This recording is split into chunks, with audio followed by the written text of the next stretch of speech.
So every January, I have some friends who each new year describe for themselves a word for the year. And you might know how this works. These friends will choose words like joy or contentment or generosity or simplicity to define their year. As an aside, it kind of makes me wonder why they don't choose more fun words. For me, I've been wondering what it would be like to define my year with a word like Dairy Queen or something like that. But you get the idea of these words for the year, don't you? That they're kind of aspirational in nature. These words describe how you want to grow. And by declaring these as your word for the year, they kind of set a direction for you of encouragement and focus and accountability. That's what a word for the year does. Well, with all the things that have been happening around our church these days, I've been reflecting in preparation for this talk on how I would describe all of this or define all of this in a word for the year. And I've been paying attention to all the conversations that we've been having as a leadership and in all the different facets of our ministry, trying to kind of consolidate it into one common theme. And I think I've got it. So for this year, I want to kind of introduce our word for the year, or at least my sense of what our word for the year is. It's the word accessible. The word accessible. Now, I know that this word isn't the kind of word that, at least at first, motivates people to leap tall buildings with a single bound. It's not the kind of word that's flashy or catchy that you post on a t-shirt or that all of a sudden you throw it online and it goes viral. I understand that. And yet, the word accessible, in a lot of ways, encompasses everything that we're really trying to focus on this year as a leadership for our church, and every way in which we sense that God wants us to grow. And in addition, it defines something fundamental about the way that God intends to work in the world. See, to be accessible is to make something that is formerly kind of out of reach or out of touch become, in reach, become enjoyable or capable of being experienced. I brought along some stuff here. These tickets, for example, make hockey games accessible. These are tickets to the Buffalo Sabres and Toronto Maple Leafs. You might not think they have a lot of value, but someone sure did. Membership cards, make things accessible. This one makes highway auto service accessible. This is a CAA card. And this is really great. This makes awesome stuff at Costco accessible and makes the total insanity of a Saturday morning there accessible to people. That's what stuff like that does. I've got keys that make things accessible. Accessibility can actually, bring life, can't it? In fact, in some cases, it can be game-changing. If you think about the way that, push-button doors or modified vehicles or elevators can make things accessible for people with disabilities.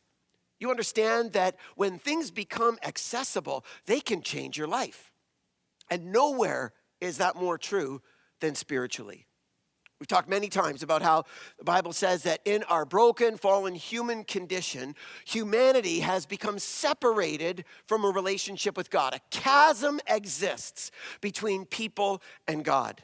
But the scriptures teach that God in his love sent Jesus to close that gap. Ephesians 2:13 says this, "Once you were far away from God, but now you have been brought near to him through the blood of Christ." Through the sinless life and then sacrificial death of Jesus Christ, people can be reconnected in a relationship with God. In a lot of ways, Jesus Christ's work on the cross made God accessible to people, no matter who we are or what we've done in the past. But as if that wasn't enough, the risen life of Jesus, the implication of Jesus' resurrection, not only makes it possible for people to experience accessibility to God, it makes people who are following Jesus able to extend that accessibility to others. Look at what it says in 2 Corinthians chapter 5. It says, "Anyone who belongs to Christ has become a new person. The old life is gone, a new life has begun. And all this is a gift from God who brought us back to himself through Christ." Through Christ, God made himself accessible to people again. And it says, God has now given us this task of reconciling people to him. As if it wasn't awesome enough that through Jesus, God enabled a way for people to become reconnected with God. God, by his Holy Spirit, makes it possible for followers of Jesus to make God accessible to people. That's the business of his people, and that's the business of groups of people united together as a local church. Accessibility is core to what God intends to do through our lives and through our church together. And so this morning on this Vision Sunday, I actually want to talk about 4 key ways in which we're going to focus on doing that even better this year. And in all of the metaphors that you could think about for different agents of accessibility, bridges and elevators and things like that, the one that's really been kind of burning on my heart is this image of a ramp. This image of a ramp. Ramps are really synonymous with accessibility, especially for people with disabilities. You'll see accessibility ramps all over the place. And so by way of metaphor, I brought some props along this morning. I want to talk about the 4 pieces of the ramp of accessibility that we're building this year that are going to make God accessible to people in greater ways, okay? That's what we're going to talk about this morning.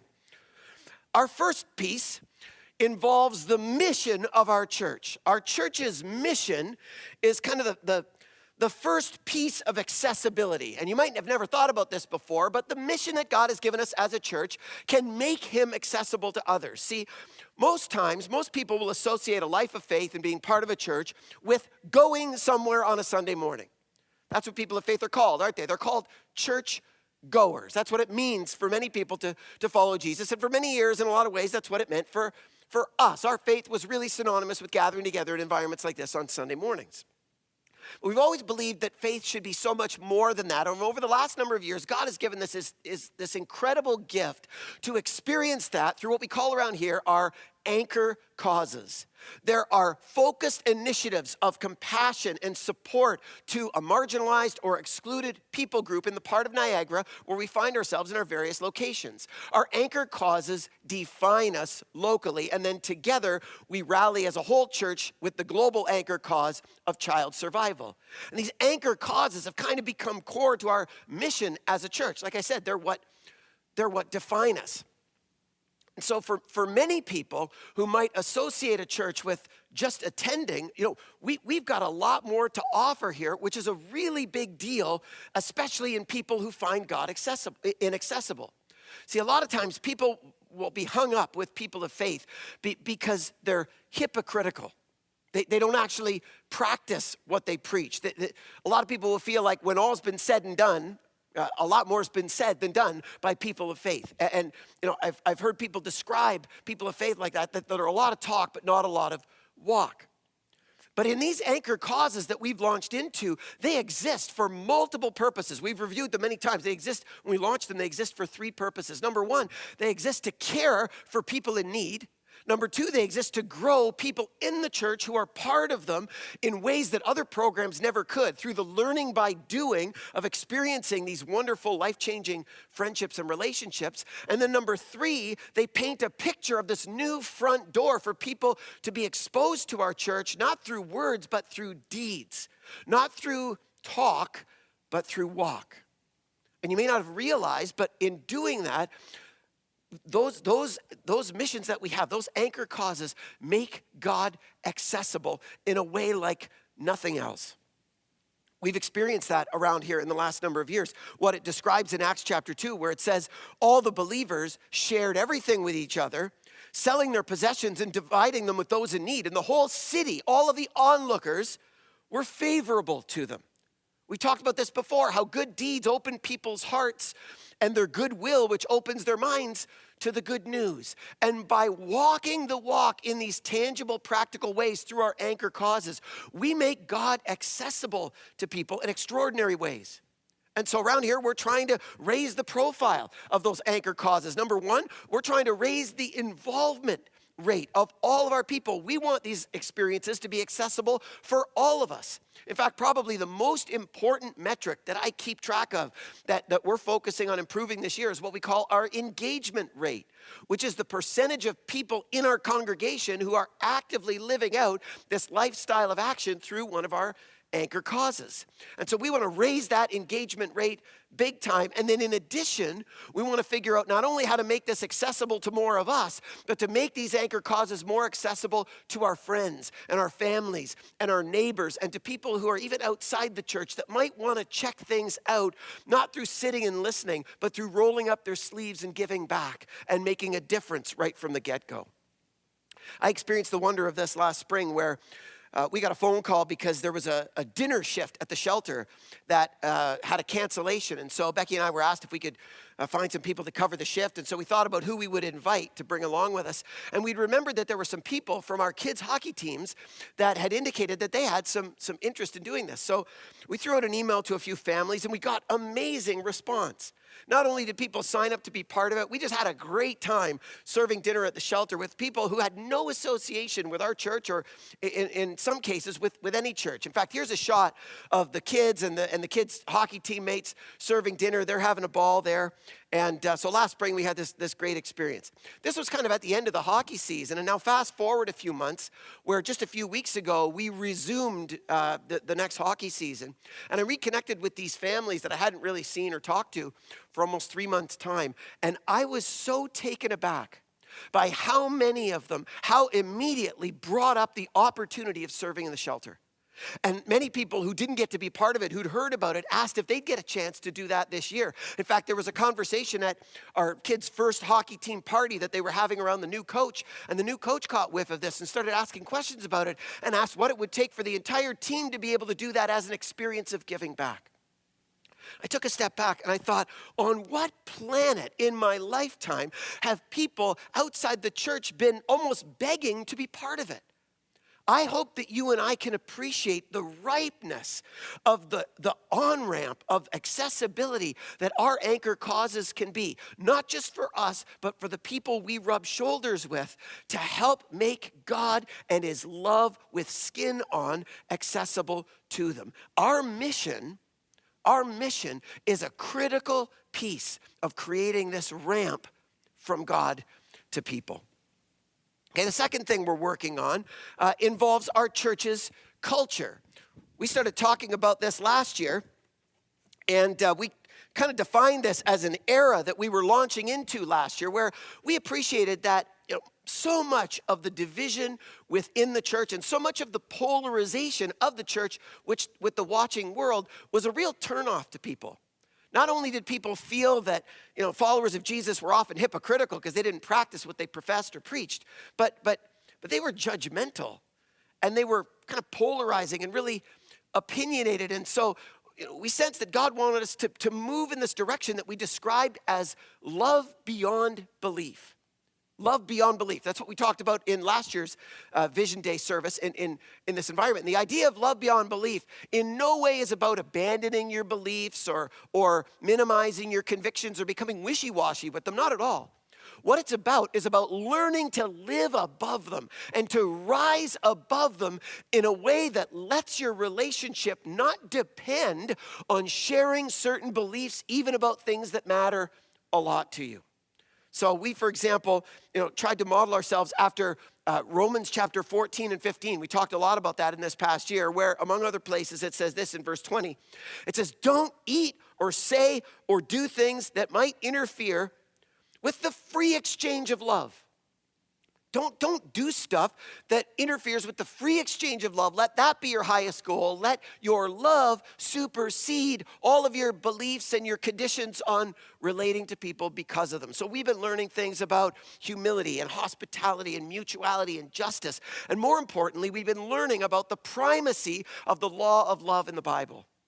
And I know that in the last year, even though it's just the start of an era, God has grown us immensely in being the kind of people who represent him, a God who, in love, sent his son to love, who described his greatest commandments above all else as love, and launched a faith where the scriptures say the only thing that counts is that it expresses itself in love, where we could know everything about everything and our beliefs could be perfect. But the scriptures teach if we lack love, we're of no spiritual value. We've seen God grow us in incredible ways, and we think he's going to continue doing that, knowing that still needs to be an area of focus. We've still got work to do. I was reminded of this a couple weeks ago where we were at a life group barbecue. And a friend of ours had shown up and had just finished being part of the taping of the video that you saw at the beginning of this morning's service. And so she was explaining what was happening in the taping. Her name is Lori, and here's a shot of Lori's pairing. She was paired up with a guy named Steve, and together their line was conservative or liberal here. We've all got it, give a little here. And so she was explaining this, and just so you understand, this video was not made up of paid actors or staff or anything. These are people from across all of our locations, just ordinary, amazing people who are part of our church, but they were selected somewhat deliberately in the sense that they all kind of represented or had kind of an association or relationship or something with the lines that they described. So they were somewhat strategically selected, as were Steve and Lori. And so Lori was explaining that she was doing this line, and I'd asked her, I said, Lori, how was it to deliver these lines with Steve? And she said, well, it was great. I've known Steve for some time. He's a nice guy. It was great. We did great.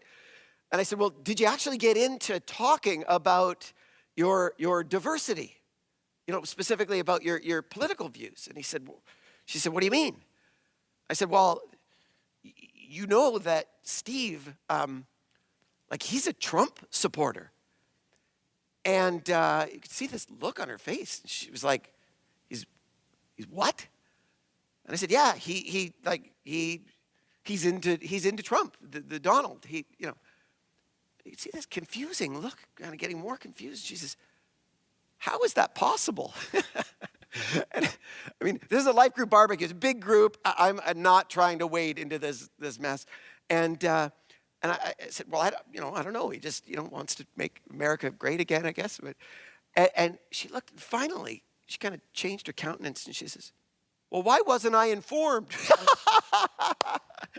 Oh, and I just laughed. I said, Lori, because conservative or liberal here, we've all got to give a little here. And that's the way we're trying to grow as a church community.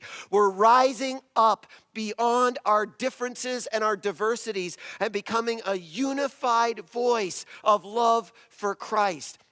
We're hoping that we can continue to grow in that way. In fact, our next series starting next week, another 5 weeks digging back into the book of Matthew, is going to be 5 weeks looking at this very thing in an even more hard-hitting way. I'm super excited about that because we not only have the opportunity to grow out of the hypocrisy reputation by practicing what we preach, we can grow out of the insensitive, judgmental, opinionated, polarizing impact by developing and continuing to grow in our culture of what we call love beyond belief.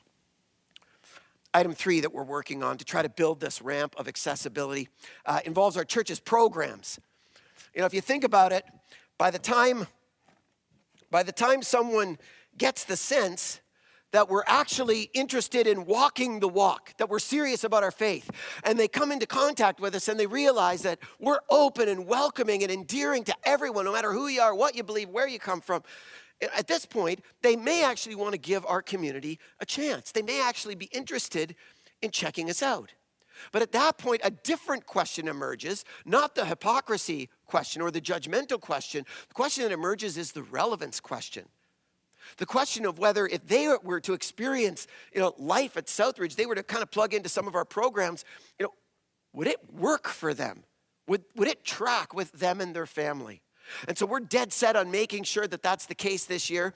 In fact, our family ministry has been, just super excited to relaunch this fall. We've been in this vision for a number of years that we've labeled as orange. Orange is simply the color of yellow and red mixed together.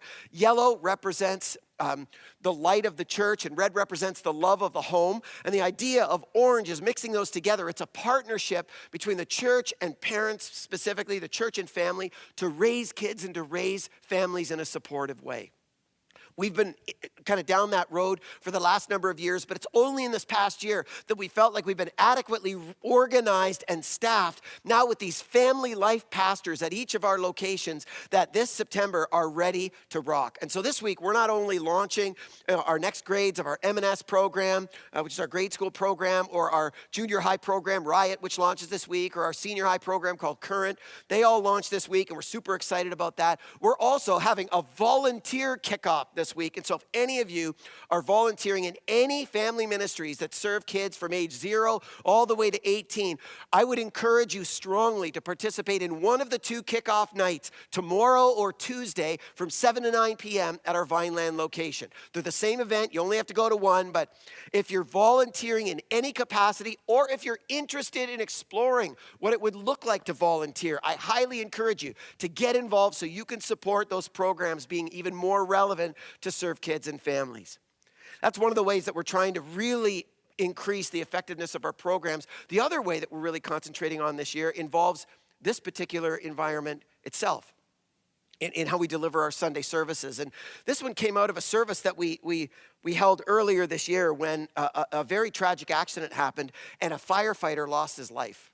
And our church ended up kind of rallying around this family and hosted at our St. Catharines location a funeral service for over 1,000 people. You know, servicemen and women for all across Niagara, and, you know, friends and family of this firefighter and his family. Even their son's hockey team was there. And it was just this incredible, you know, community experience that we offered. And I was talking to my brother Ben, who's on our leadership team, and was quarterbacking this funeral. We were talking in the week after, and he was just kind of ravaged by how different he felt that experience was of that funeral that we offered from what we offer on Sundays. And obviously, a funeral service, especially a funeral service to a largely unchurched audience, is going to be very different, and in a lot of ways serves a different purpose than a church service on a Sunday. But his point was, why are they so drastically different? When that funeral service seemed to track with so many people, such a wide bandwidth of people from all stripes all across Niagara. One of the things we realized was that fundamentally different in that funeral service was the language that we used. And specifically, I say 2 things. Number one, we made no assumptions that people understood anything about faith or the Bible. And in every comment that we made, our starting point was from 0. Doesn't mean that we dumbed anything down. It just means that we made no assumptions to move on to the 201 stuff without, you know, starting off with some introductory sentences. The other thing was that we spoke in plain, understandable English. We didn't use all of the churchy terms that insiders to the church commonly and often even privately will refer to as Christianese. You know, that internal speak that only makes sense to people in the know, that makes people outside of the know really aware that they're out of the know. I feel this every time I bring my car into the auto mechanic, and he talks about how my, you know, tie rod is wearing out and it's affecting the upper control arm and it's doing this and the wrist bone's connected to the, you know, I feel like I need to book a doctor's appointment by the end because I so don't understand what they're talking about. It's over my head immediately. And that insider speak is kind of an alienating thing to people that makes them feel like things aren't relevant to them. And so around here, we're going to make some changes, some drastic changes to try to improve that. One specifically we launched into just last week is videotaping our services real time, and videotaping and kind of debriefing the worship leading and the hosting and, you know, the comments that are made, and kind of filtering through those comments. Are we speaking in a language that people can understand? You think about in 1 Corinthians 14, verse 9, God says this: if you speak to people in words they don't understand, how will they know what you're saying? You might as well be talking to an empty space. We're going to become vigilant in monitoring that and really trying to kind of clarify that. The other thing that we're going to do, kind of in the spirit of the funeral service, not that we want them to be that sad, but we're going to offer the occasional service this year that is specifically intended to be addressed to an audience of unchurched people. We used to do this back in the day. We called them Finding Faith mornings. This time around, we're going to call them Starting Point services. On October 23rd, we're going to launch into our first Starting Point service of this year. The details are still being worked out, but you need to trust me on this. It's going to be super intriguing for all of your friends and family and coworkers and classmates and neighbors and teammates. They will be super interested in the subject matter that we're pulling together for this October 23rd Starting Point morning. And so, you know, be excited about those things, but know that we're taking it really seriously to not just raise the credibility and not just transform our culture, but to really try to leverage our programs in ways that are relevant, not just to those of us who are part of the church, but to others as well, to be part of this ramp of accessibility to God for people. Well, you take a look at this. These are the three kind of areas that we're focused on in this next year as a leadership. We're focused on our mission and trying to leverage the impact of our anchor causes, trying to focus on our culture and becoming a love beyond belief community, and trying to focus on our programs and making them as relevant as possible to people, especially people, who are unaffiliated with faith and following Jesus. But you'll notice at the same time that there's one piece of the ramp missing. In fact, this piece of the ramp is probably the most important piece because it's the first piece. It's the very first thing that helps people access God. It's kind of the first step that people take and experience of that ramp of accessibility. Only this piece is very different from all the other pieces. The other pieces are what we call corporate in nature. They represent our collective initiatives as a church. This last one, though, this last one's deeply personal, because this last one is your life and mine.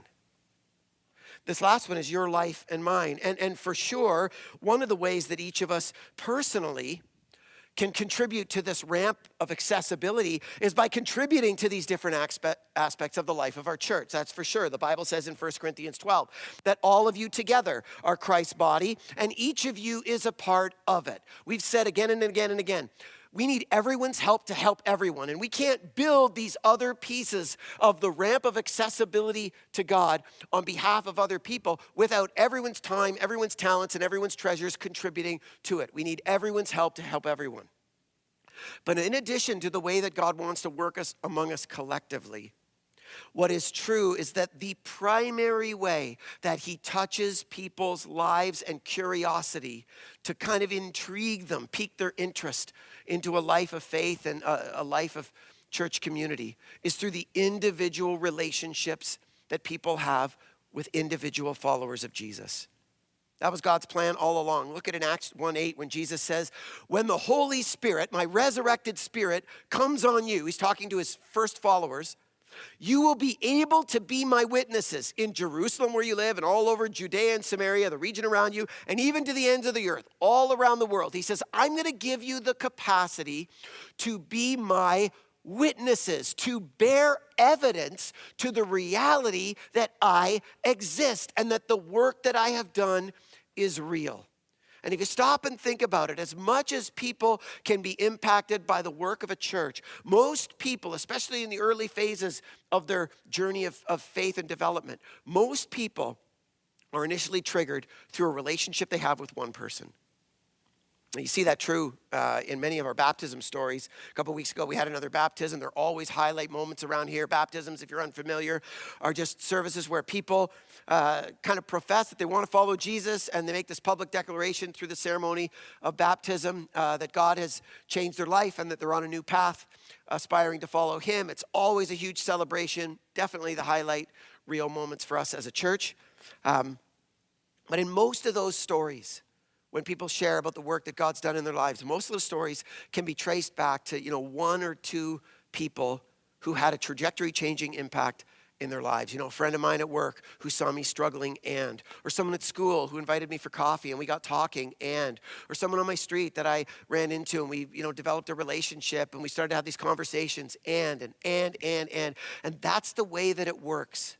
Because God intends to empower people of faith with the capacity to be his witnesses, to evidence the reality of his activity in the world through the integrity of our lives and through the kind of crucible or through the ongoing commitment of a sustainable friendship. That's all it takes. For those of you who are kind of intimidated by that, thinking that, to be a witness, I need to somehow be able to articulate a whole bunch of sophisticated things. That's not the case at all. Keep in mind that the picture of your life will paint thousands of words to people, and the medium of how you live is the message. The way that you carry yourself, how you relate, the values that you show, that's what's going to compel people.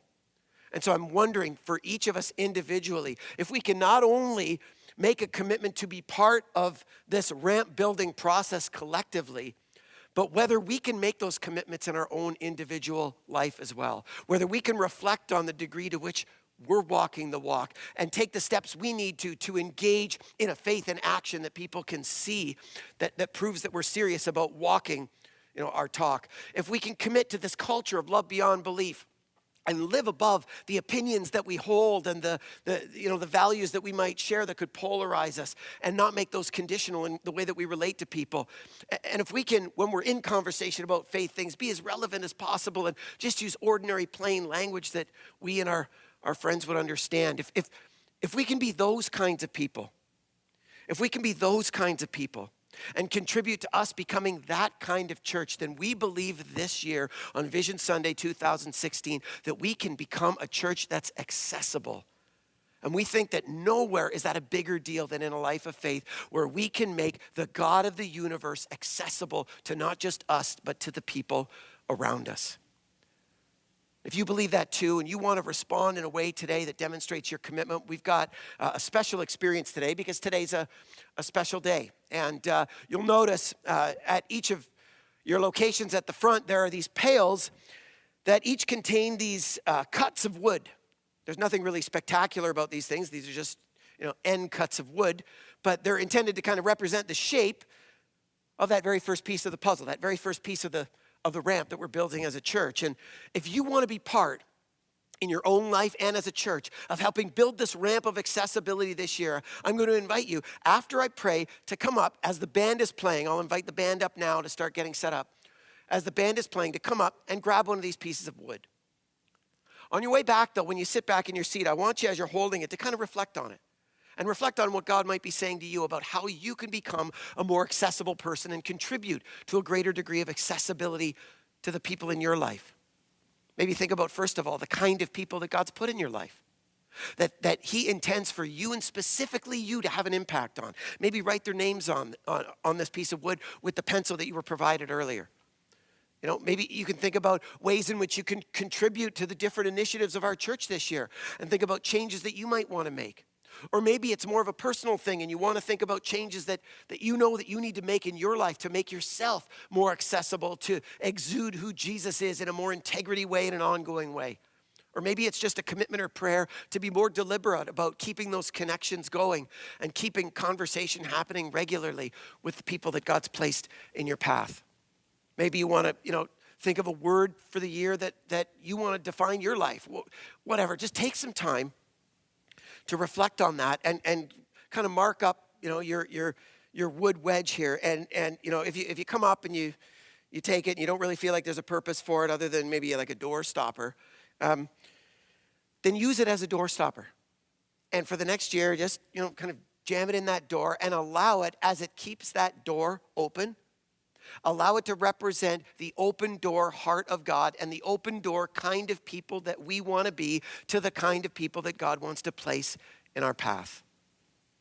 Bottom line is, in 2016 and 17, in this next ministry year, we feel like the word for the year for us is accessible, because we feel like God, in a whole bunch of different ways, wants us to work on building a better ramp to him for people.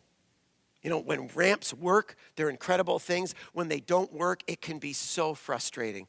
And I don't know about you, but I've been experiencing this all summer where, because I live in West St. Catharines, the way that I get to the QEW is ideally through the 7th Street exit. But if you're familiar with the QEW right now, the 7th Street exit is closed both ways. And here's a picture that someone risked their lives to take earlier this week to show you what it says as you're driving down the QEW by 7th Street. Isn't that a sad state? It says ramp closed. Ramp closed, big sign there, ramp closed. And every time especially when I'm driving back from Toronto or the airport or Hamilton or whatever, I've got to think about another way to get home, another way to kind of maneuver around, because the way that I'd like to go, the most easily accessible way, is closed. And it's so frustrating and inconvenient when you have to see that ramp closed sign. A couple months ago, we had some friends of ours who lived on our street. They were over at our place hanging out with Becky and I in our backyard. And in the course of the conversation, they had shared that they were thinking of coming and checking out our church the next day. This was a Saturday night. They were talking about coming on a Sunday morning. Now, in my case, especially given what I do for a living, I try to downplay my reaction in those situations, because I want friends of mine to understand that I'm not going to become better friends with them if they become interested in our church. I don't want their interest in our church to be a condition on which our friendship is based. And so I'm kind of deliberate in downplaying that. But in this particular conversation, I was thinking about the next morning, and it was during our It Takes a Village series. And I knew that morning was, specifically kind of focused on people inside the church, on kind of churchy subjects that were meant to grow us as a church. And so I was kind of explaining to them that, maybe there was a different Sunday that would be better for them. And maybe in August, maybe on a Sunday that I was preaching, it would be more suitable. And, or maybe in the fall, and I kind of tried to envision them to some other opportunities that would be more relevant to them. Well, I was lying in bed that night, and the thought kind of came across my head. Said, did the pastor of Southridge just tell people who were interested in Southridge not to attend his church? Did that happen? Did I just tell my neighbors not to come the next morning? And then the thought hit me. And it had been frustrating me all summer with the highway. The image hit me of that ramp closed sign, ramp closed, ramp closed. And I thought, I just gave that sign to my neighbors. I just told them, whatever curiosity that you have in faith and however you want to check that out, it's, ramp closed, ramp closed. Gang, this year is about nothing more than making sure that doesn't happen anymore.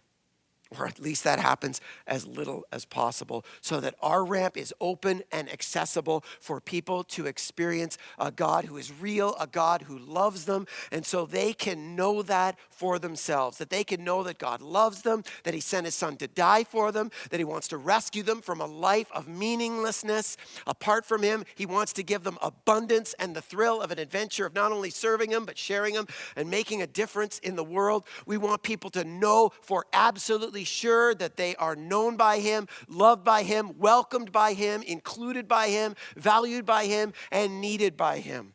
We want to send that message not just to everyone who's part of Southridge. We want to send that message as Southridge to all the people that we rub shoulders this way in the clearest, most compelling way than we ever have. So I hope you're excited about what we feel that God has in store for us this year as we build this ramp to God and make things accessible to people.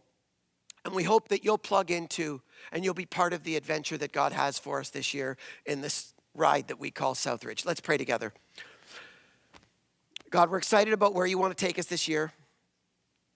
We think about the people in our lives that you want to touch, and not just the ways that you want to grow us, but the ways that you want to use us to affect others. God, make us open to be changed by you.